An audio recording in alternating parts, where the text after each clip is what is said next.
So bali guys, palabas na tayo ng Antipolo ngayon at approaching na tayo sa Tikling. So okay guys, good morning. Bali paalis tayo ngayon dito sa may bahay at samahan nyo ako. At tayo'y nagbabalik na sa pag-vlog ngayon. So sana supportahan nyo pa rin ako. Sobrang na-miss natin itong pag-vlog guys. Kaya sabi ko sa inyo, ilang buwan tayo hindi nakapag-upload ng videos. May ina-upload tayo pero hindi naman tayo nagtra-travel, hindi tayo nagmo-motovlog. Bali regarding lang sa update ng motor natin, no? So ngayon ito sana magtuloy-tuloy ang pag-vlog natin. Sana marami tayong mga lugar na mapuntahan pa. Hirap din talagang iwanan ng pag-vlog. Nakakamiss guys. Nagsimula lang tayo sa mga cellphone. Marami na rin tayong camera na napagdaanan, Hero 3, Hero 3 Plus. Nawalan tayo ng camera, nasira camera natin. So it is so very frustrating talaga kapag nangyayari yung ganun. Pero ganun talaga.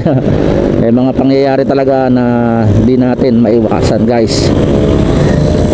Pag mga ganitong oras guys, before 6 dapat samantalahin natin na pumataw, no? Kasi hindi mo talaga maiwasan na hindi ka matraffic dito sa sa Antipolo, tapos pagbaba mo ng Tikling. So especially talaga kapag pumapasok ka sa Maynila. So kailangan mo talagang maging mabilis.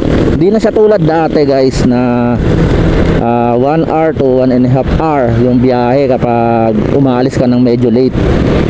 Ngayon halos nag 2 hours, especially halos nag 2 hours kahit na nakamotor ka lang. So talaga dapat i-maintain mo kahit mga 60 so 70 yung takbo mo eh. Pero ito nasa unahan natin guys. Nagre-racing yung mga tricycle eh, bibilis nila, ayaw magpasingit sa nakamotor. So tayo hanggang 60 lang tayo, di naman natin kailangan humataw kasi pag na-traffic ka, useless eh, di ba?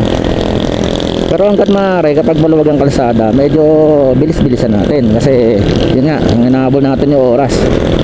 So guys, bali ito, nandito na tayo sa sa Teresa. So mamaya madadaanan natin sa mga zigzag. Papakita ko sa inyo yung, kasi malinis na siya, wala na siyang mga tag nito yung wala na siyang mga vendor sa gilid. Inalis na siya pero matagal na yan yung clearing na yan. Inalis siguro kasi yun nga sobrang delikado rin, no? For the safety ng vendor at siyempre yung mga turista na mga humihinto. So ito guys, kakaalas 6 pa lang, sobrang dami talaga ng mga lumuluwas, no? Ayan, parang masasabi natin, ewan ko lang, mga 70% or 80% sabihin natin na yung mga nagtatrabaho sa Maynila ay mga galing sa mga palapit bayan or probinsya. Kaya talagang crowded, minsan congested na talaga. So ito guys, nasa paanan na tayo ng zigzag road dito sa Antipolo.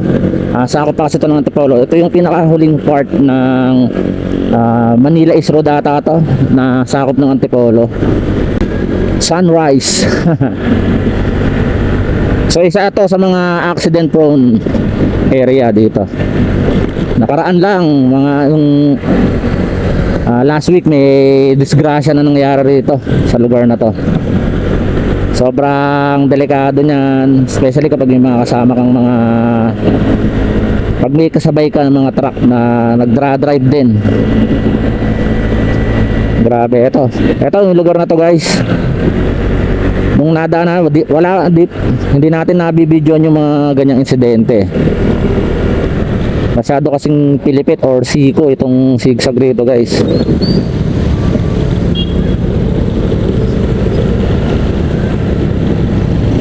Ayan, nakita mo naman yung pagkasiko ng zigzag na yan. So ito, madadaanan natin yung zigzag na sinabi kong nagkaroon na ng clearing. Maganda kasing tumambay dyan, lalo pag naghihintay ka ng sunset.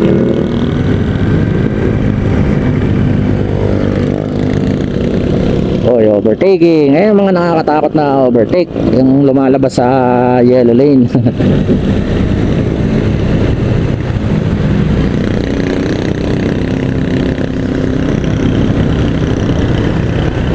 Ayan guys, yung talagang hintuan ng mga turista, yung mga nagra-rides yan, yung dyan sa lugar na yan. Ayan, dati napakaraming vendor dyan, mga pares, mami, titinda ng mga itlog. So ayan, malinis na, di ba? Malinis na yung zigzag tourist spot. Diyan din madalas ako mapitikan ng yung mga maniniyot o yung mga nagka-camera na para sa mga nagra-ride, sa mga basta ganun. Shout out. So yung mga nga pala yung mga naghihintay ng update sa nangyayari sa motor natin, basta ipapakita ko sa inyo yung mga natanggal na black, yung mga pinalitan na piyesa, tsaka yung mga dahilan na kung bakit tayo nagpalit ng black. Kasi sobrang kumakain ng langis si Mio Gravis guys. Pero ngayon hindi na. So ipapaliwanag ko sa inyo yan in separate video para maliwanagan din kayo, kasi maraming nagtatanong. Sobrang dami nang nangyari sa motor natin. At ito ay nasa 130,000 kilometers na yung tinatakbo guys, within sa loob ng 4 na taon, di ba? Medyo nagkaroon na rin to ng sakit ng ulo kasi yun na ginagamit natin everyday use, di ba? Kaya hindi maiwasan. So ito yung update sa lugar natin ngayon guys. Sobrang traffic. Dito tayo sa bayan ng Antipolo, malapit sa Shopwise. So bali guys, palabas na tayo ng Antipolo ngayon at approaching na tayo sa Tikling. Wala pang 6:30. Bali ito talaga yung goal ko from Morong Rizal. Kailan makarating ako ng malapit na sa Tikling kasi sobrang traffic before junction, tapos Rosario, Pasig. Talagang hindi ka makakasingit-singit sa gilid. Napakaraming sasakyan yan tulad niyan oh.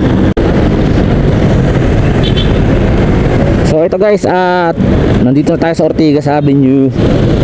So itong pagbablog natin na to, itutuloy-tuloy na natin guys. At sana palagi nyo akong suportahan. So marami pa tayong pag-uusapan at marami pa tayong pupuntahan na lugar. So guys, nandito na tayo sa Pasig, dito sa may Chendesitas, Silver City, yan kung tawagin. So siguro tatapusin ko na rito yung video ko at maraming salamat sa mga nanood at sumusuporta sa akin. So please don't forget to subscribe, like and share my video. Score Motovlog po. Maraming salamat po sa inyong lahat.